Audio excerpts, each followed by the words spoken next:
spatchcock turkey for Christmas, you want this recipe, trust me. With homemade turkey velouté gravy. This is our 100% pasture-raised turkey from a local farm. We're going to show you how to spatchcock this for Christmas. This is a really great, easy way to get delicious turkey. So we take the plastic off. We take the innards out. This is the neck. We got the liver.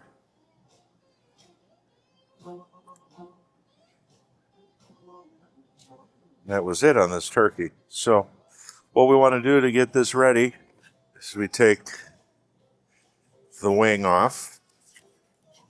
We cut between the joint.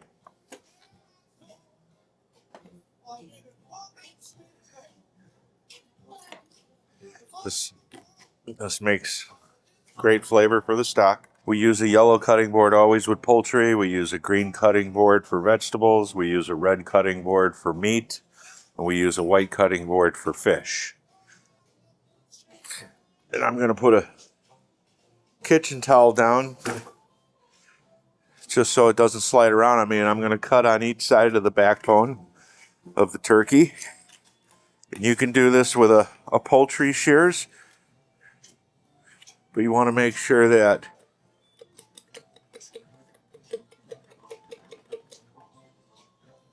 you want to be careful when you do this with a knife, okay? It's a heavier knife. It's quite sharp. There's our gizzards.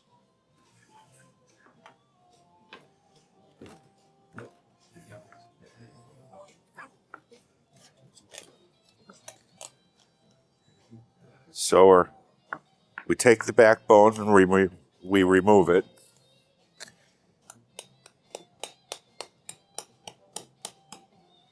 And like I said, you can use a poultry shears for this. Okay. And we set this backbone right on this pan. What we do is we turn the turkey over onto our cutting board. We flatten this out.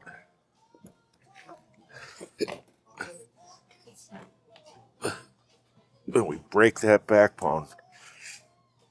Or that breastbone. You'll hear it crack. Okay. And we trim off any extra fat. We leave that in our roasting pan. That'll be good fat down the road. This is an 18-pound turkey. We use about 1 gram of ounce per pound. So we're looking at about 1.5 ounces to 2 ounces of kosher salt. And what you want to do before you start the dry brine is you want to work your fingers under the skin like this to separate the skin from the meat so we can do our dry brine. You want to try and do this without ripping the skin. And you just feel your way up there to the breast. I've got my salt here. And we put that into that cavity that we just created. And make sure we get a good tablespoon or so of salt in there. We get that on our turkey. We do the same thing with the thighs. We get underneath the skin.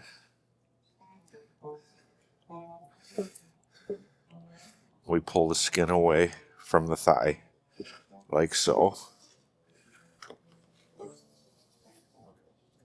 We get some salt in there. We make sure that gets rubbed in well.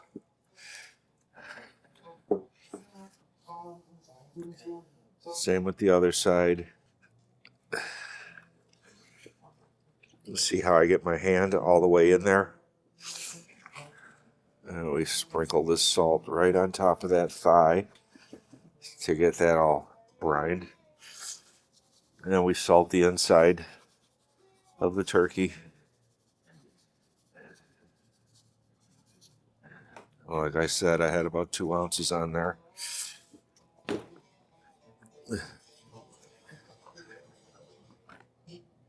There we had a crack there. Okay.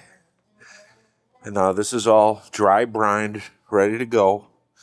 And then tomorrow we're going to put it on top of our vegetable bed and roast it. What the beauty of doing this dry brine is you don't need to boil water and sugar and salt and then have this bucket that you put the turkey in to soak, to brine. Most people don't have that much room in the refrigerator.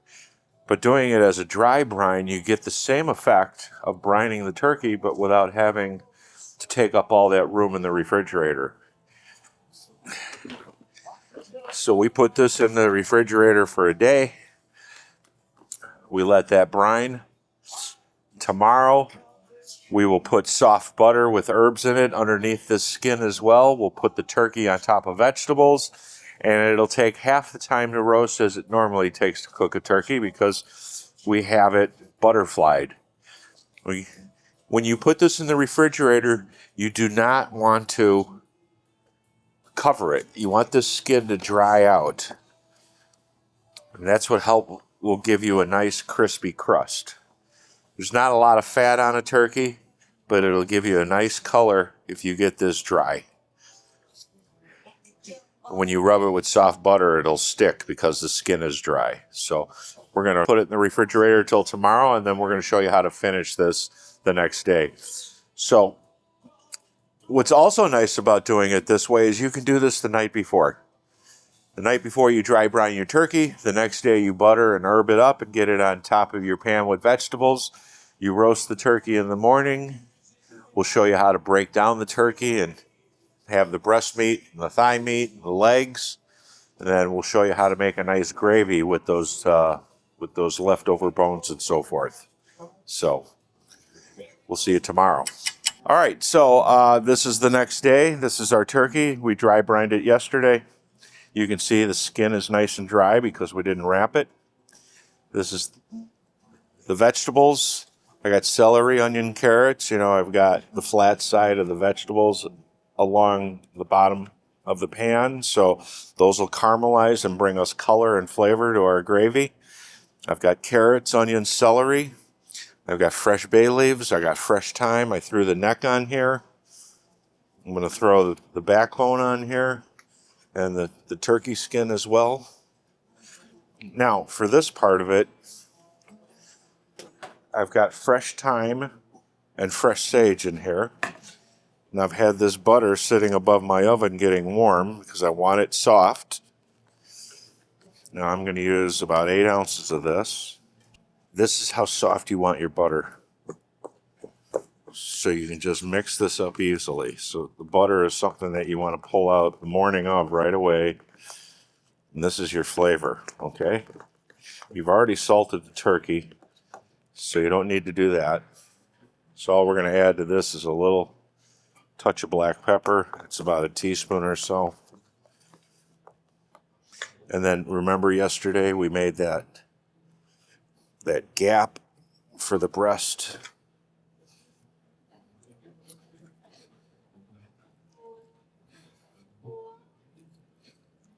Right here. So we take some of this butter.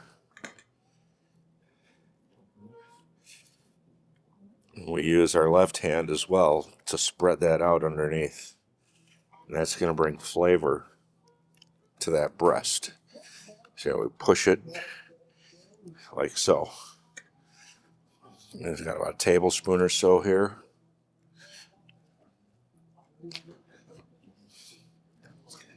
We get this butter in there, and we scrape our hand off against the skin, and then we'll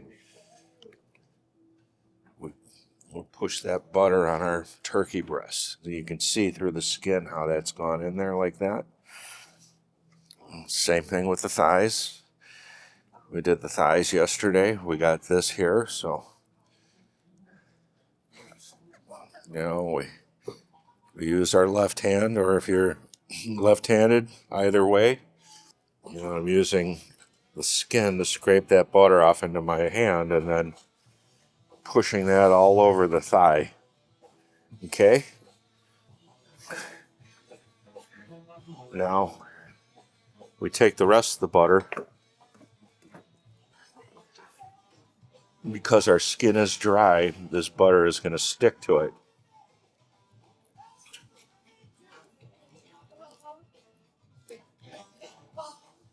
And make sure we get the wings. We'll cut that wing tap off. We get our legs. We get in between the cracks here. And then you take your turkey and you lay it on top of your vegetables. I put this towel down just to suck up that extra blood. Now I'm going to get my wireless Bluetooth probe. With this probe, it has a mark on it where this has to go into the meat, okay? So the meat has to go all the way to where this is. For this particular model, we're going to cook this. We're going to put this into the thickest part of the breast, okay? And we're going to go to 150. We're going to pull it out, and we're going to let this turkey sit for almost half an hour or so, and it'll come up to 165. We want to cook the legs to 180, but we don't want to put this probe in a leg because these two cook at different paces. So we'll stick my wireless Bluetooth, which I have an app on my phone. We're going to go to 150. We're going to put this in the oven. If you want, which I like to do, is I like to hit it with just a touch of paprika. This turkey I pulled out this morning of the refrigerator and let it sit for an hour because you don't want to put it ice cold into the oven. And we're going to put this in the oven, 400. And when you rejoin us, we'll be pulling it out of the oven. We'll be covering up the breast with foil so we can get the legs to 180 because they take a little bit longer to cook. And when we come back, we'll show you how to break that down, put it on a platter, and make the gravy. So, we just pulled this out. Took an hour and 45 minutes. Look how gorgeous this is. Okay? Cut between. See how juicy that is. We pulled it out at 150. It's been resting. See all those herbs underneath the skin? That's flavor, folks. Our neck bone is nicely brown. That's going to give us a nice gravy. So we're going to let this turkey rest. So what I want to do right away, while the turkey is resting for an hour, we're going to make our gravy. We're going to, leave the skins on the peel of the onions. That's the most nutritious part of the onion, believe it or not. And it also gives you color. It's got all the turkey fat and juices from roasting. And you see this caramelizing here? We want to rinse this pan off a little bit. So we put a little water or white wine, take a spatula. We scrape the pan and get all that caramely. That's going to give our gravy flavor and color. So we want to melt that all off of the pan here. See how that water, or white wine if you wanted to use. Okay?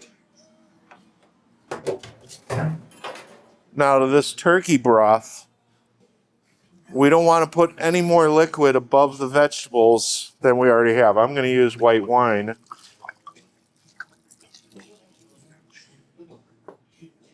And we're going to simmer this for about 30 minutes while we're waiting for our turkey to rest. Because we pulled it out at 150 and we're waiting for it to get to 165. So while this is cooking, I'm going to add a little salt to this. I've got the bay leaves and thyme already in there from the base of the pan when I had the vegetables. There's the thyme. The bay leaves are in here. You can see. So we've already got our herbs in there. Look at already that stock, how nice color we have. So we're going to bring this to a simmer, extract all that juice out of the vegetables and that turkey neck and the backbone. Okay? And this is going to make a great gravy. We're going to make a quick little roux to thicken this up. We're going to show you how to do that, so don't get excited. When you make roux, it's 50% butter, 50% flour. And you got to weigh the flour. So, when you cover your turkey, you don't want to seal it. You want this to still breathe a little bit. Otherwise, your skin will get all soft. So this is our turkey resting. You know, we pull out at 150. It's going to continue to cook up to 165. While that's resting, though, we're making our roux and our gravy. So we got that on high. We got our butter melting. I got 1 pound of flour. We melt whole butter, 1 pound. And then we add 1 pound of flour.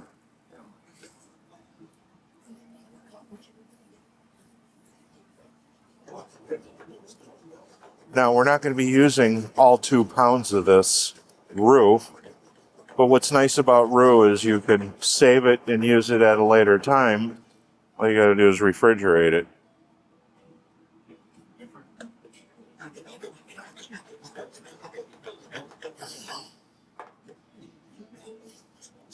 One of the important things about when you make roux is you have to cook it out. You know, this is a blonde roux, which means it's white.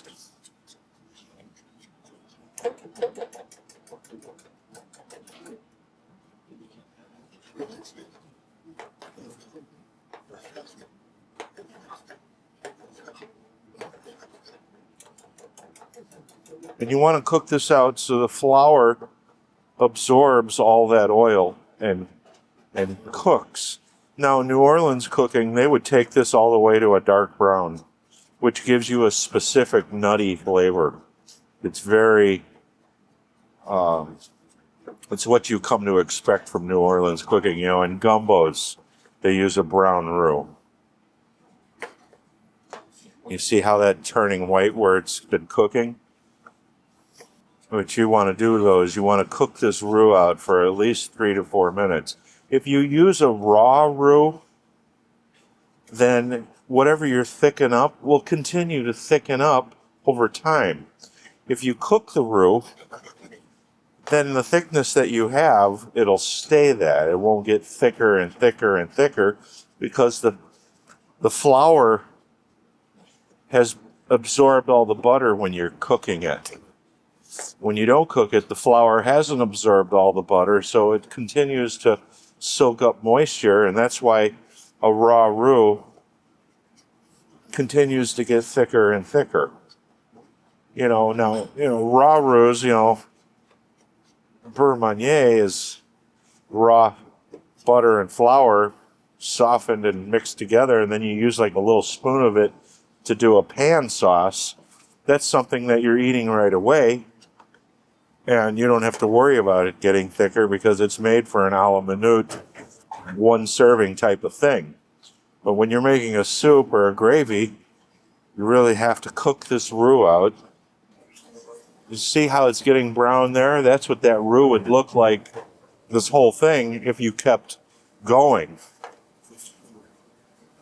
And you can see how the texture of this roux is starting to change. It's getting a little bit more coarse. It's looking like wet sand right now. That's what we like. We're going to turn the heat off on this. All right, you see how our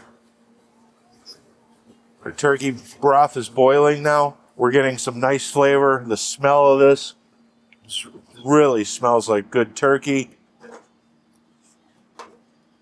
There's our roux. Like I said, I made roux the other day for something, and this is the rest of it. I have it above my stove for when I make soups and so forth.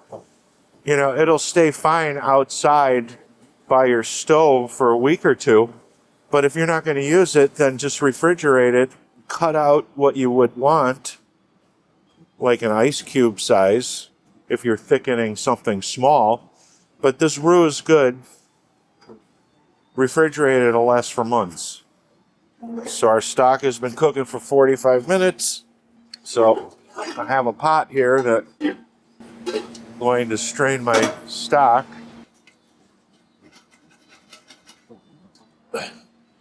Strain that all out of there.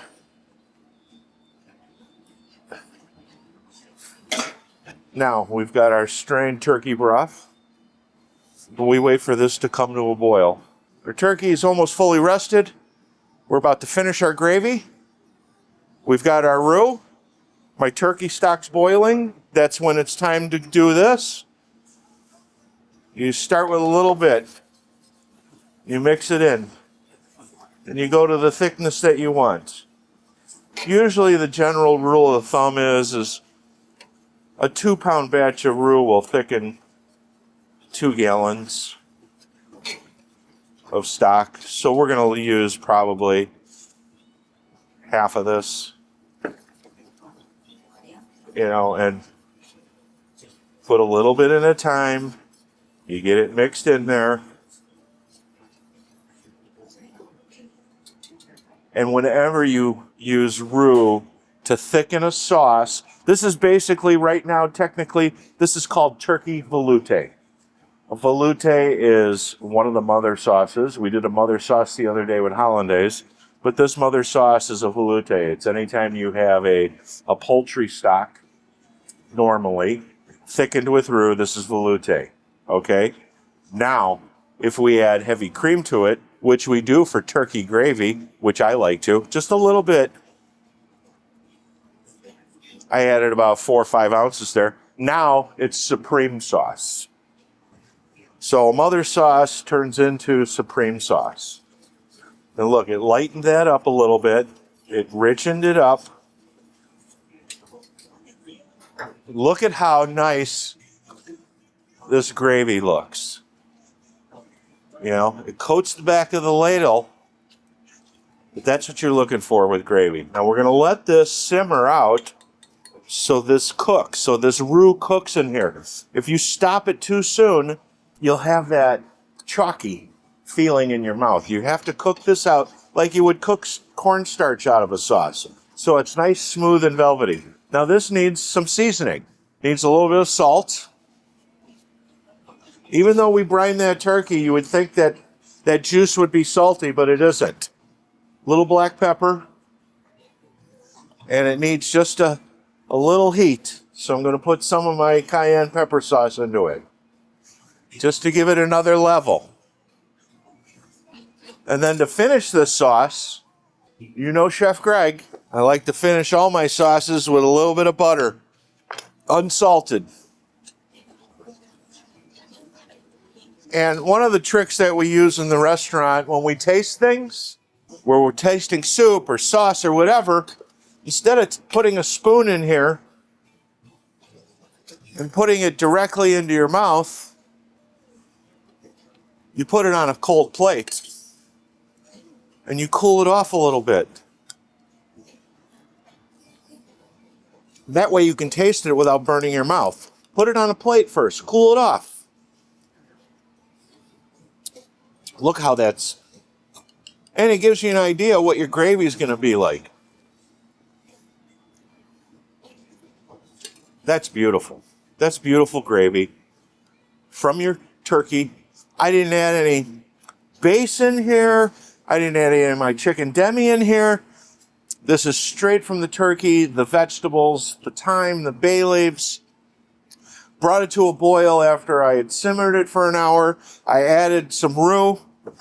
I used maybe a third of that batch of roux that I made, but you could save this for other projects in your cooler. I get a little bit of that spice, but it tickles me at the end of the taste. You know, when you're cooking in layers. You know, what do you taste first? What do you taste second? What's third? What's fourth? This gravy is perfect. This is turkey gravy that everybody will love. That's how thick it should be. Like thin pancake batter. Okay? Also, when you taste a sauce, you don't want to make it taste just really good for one spoon, and then you have to remember that you're going to have to eat 4 or 5 ounces of this sauce on your dinner. So you don't want to season it too much to make it taste good for only one bite. You have to remember that you're going to eat 10 to 15 bites of food with this gravy. You don't want to overpower anybody. You want them to be able to finish their dinner without feeling like it was too salty. So, that's why when I'm checking my sauces out, I take 4 or 5. And I say to myself, yeah, that's not overwhelming, but it's still delicious. That's a pearl right there I'm giving you folks. When you taste something, don't overdo it. Okay? Look at that. Beautiful color, beautiful texture, nice and smooth, nice and creamy, and it's got lots of turkey flavor. Look at this. Look how juicy that is. I mean, that is beautiful. That's what brining does for your turkey. Okay? We're going to remove this thigh bone.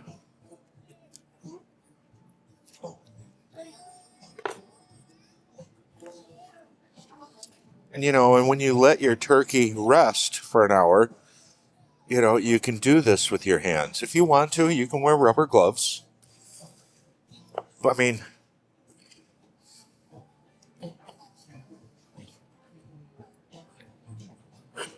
look how sexy that is. You got the herbs in there.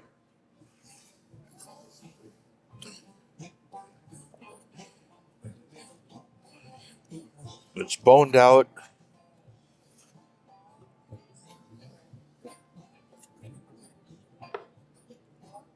That's the oyster right here.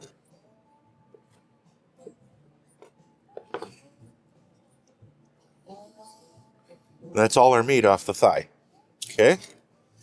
We're going to place this thigh on the platter next to the leg. Now we have our breast. And we just crack that wing off. Just follow it through the knuckle. Same thing with the wing flap. Just make the cut, break it apart. Okay, you got that on your plate. Then you go on the left side of that breastbone. And you follow down the rib cage. And because you already took your wing off, but look at this. Look how juicy this is. You get that? Look how juicy that turkey is. I can't help it. I have to dip this into the gravy.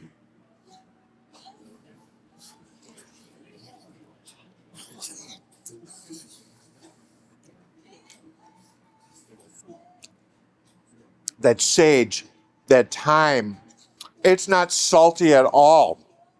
We didn't wash this turkey out after we dry brined it. Zach, shut the front door. This is the best turkey you'll ever eat. So then, we cut across the grain. And if you're doing a platter, and when you're cutting pieces of turkey, cut them a little bit thicker. Because when it's this good and this tender and pasture raised and it's not sodium injected, by the way, if they're sodium injected, like the most commercial turkeys out there, then you can't do this dry brine because they're already brined for you commercially. That's half of our turkey. And you cut what you need. Like I said, you pull this away and you run along that wishbone. You take the wing off first. you make your cut and you break it.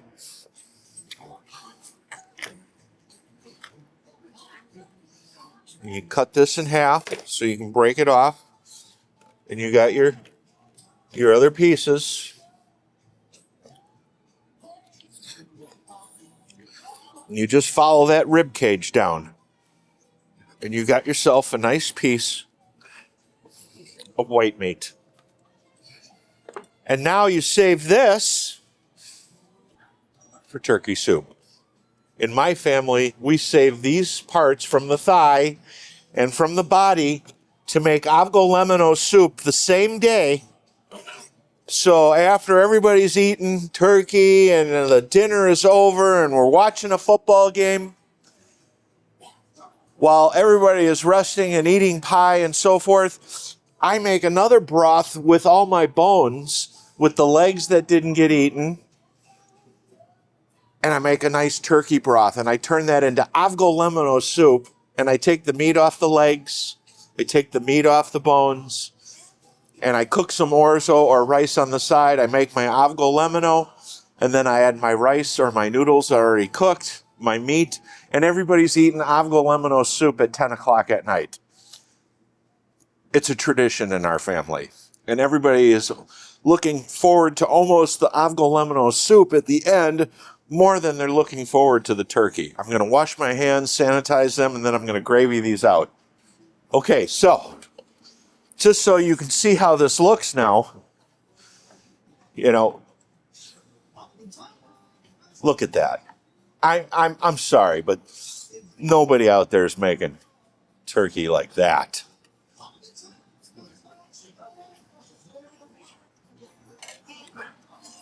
And there you have it. Spatchcock turkey with homemade turkey velouté gravy. Try this. Trust me. If you want turkey this juicy, look at that. Look at how, and it's not salty at all. You want turkey this juicy, go out and get yourself a pasture-raised turkey from a local farm. Do it yourself. You don't need a 5-gallon bucket to do it. And it took me 2 hours total.